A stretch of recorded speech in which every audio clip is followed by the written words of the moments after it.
Lasing na lasing. Makakahanap ng tiyempo ang dalawa. Hari! Dali! Makakatakas na ba sila?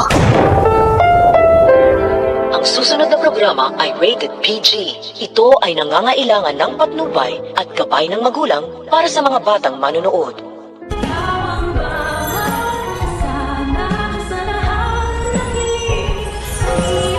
Tulungan kami! Ilagay mo kami dito! O sige, sakay! Dito! Alay! Ano ka nangyari? Dali dito! Ano ba nangyari? Sa sobrang kalasingan ay nakatulog na nga itong si Carlos at maiisip na ni Harry na ito na ang tamang pagkakataon para makatakas sila ni Lynette. Tagumpay naman silang makakalabas ng bahay at makakakita sila ng tricycle. Pero mukhang day off yata si Arman dahil kalbo ang nakita nilang tricycle driver na inakala naman ng mga televiewers na si Bembol Rocco daw. Pero it's a prank na naman. Kapatid pala ito ni Mr. Clean.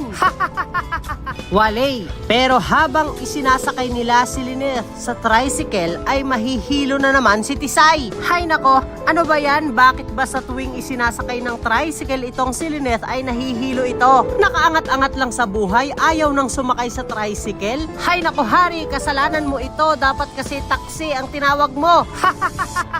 Charot! Pero ilang araw na rin kasing hindi kumakain at umiinom itong si Lynette kaya siguro nahilo na rin si Tisay, kawawa naman. Kaya naman direct at mga writers, sana naman kapag nakawala na ng tuluyan si Lynette at si Harry sa mga kamay ni Carlos, ay pagpahingahin mo naman yan o kaya pagbakasyonin mo kahit sa Japan lang, Japan surplus. Pero dahil nalaman na nga ni Carlos na nakatakas na nga ang kanyang anak na si Harry at ang kanyang peking asawa na si Lynette, ay kukuha ito ng baril. Ang tanong, habulin niya pa kaya ang dalawa? O baka naman kitirin niya na ang sarili niyang buhay dahil wala na siyang takas pag nagsumbong na si Lynette at si Harry sa mga pulis. Kaya naman kung nais mo rin na sana nga ay makatakas na talaga si Lynette at si Harry sa mga kamay ni Carlos at sana ay hindi na tayo ipaprank ni Direk at ng mga writers, ay huwag mo na makalimutan mag-like, share, and subscribe, and please hit the notification bell. Salamat sa panonood. Paalam!